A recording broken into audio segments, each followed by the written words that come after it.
Work done in isothermal and reversible expansion of an ideal gas.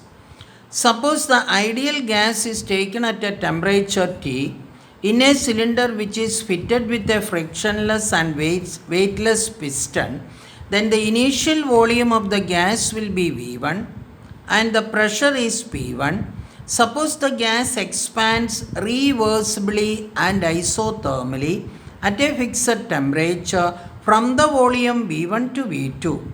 Due to expansion, the pressure of the gas falls from P1 to P2. That means pressure becomes reduced. Since the expansion of gas is reversible, it must be carried out infinitesimally small step. That means reversible steps we are going to consider infinitesimally small step so that you can find out the total work done by the system. Now, suppose initially the pressure of a gas P is equal to the external pressure P dash. That means both the pressures are equal. In that case, the piston is stationary. That is point number 1. If the pressure inside and the pressure outside are equal, the piston, there is no movement.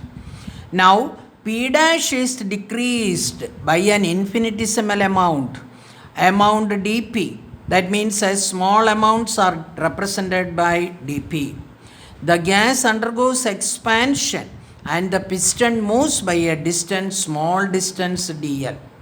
Since dP is very small, we can assume that means we are considering a small change.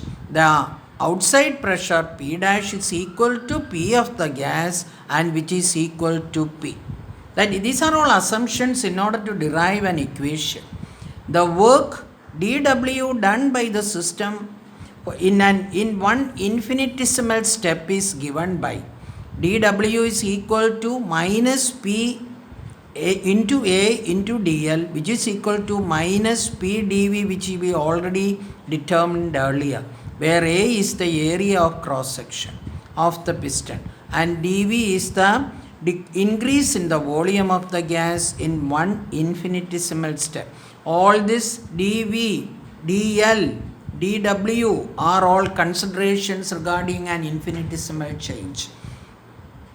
The total amount of work done by this gas during an isothermal and reversible expansion from the volume V1 to V2 can be obtained by integrating the equation. That is how we get the total work done by the system. That means W is equal to minus integrate between the limit V1 to V2 P dV. But we know that for an ideal gas, PV is equal to nRT. Therefore, substitute the value of P. P is equal to nRT by V. That is equation number 3. Substitute this value here. Substituting the value of P, W reversible is equal to minus V1 to V2 nRT by V dV, which is equal to minus V1 to V2 nRT dV by V. In order to integrate, W reversible is equal to minus nRT between the limit V1 to V2 dV by V, where T is a constant. W reversible is equal to minus nRT log to the base E. This is the result of dV by V. Log to the base E V2 by V1, or W reversible is equal to minus 2.303 nRT log to the base 10 V2 by V1. For an ideal gas, P1 V1 is equal to P2 V2, that is a Boyle's law. From this equation we get P2 by V1 is equal to P1 by P2.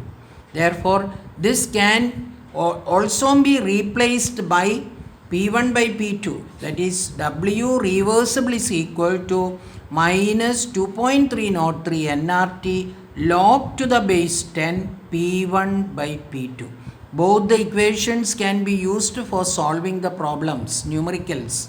The negative sign on the above equation indicates that work is done by the system during the expansion of a gas.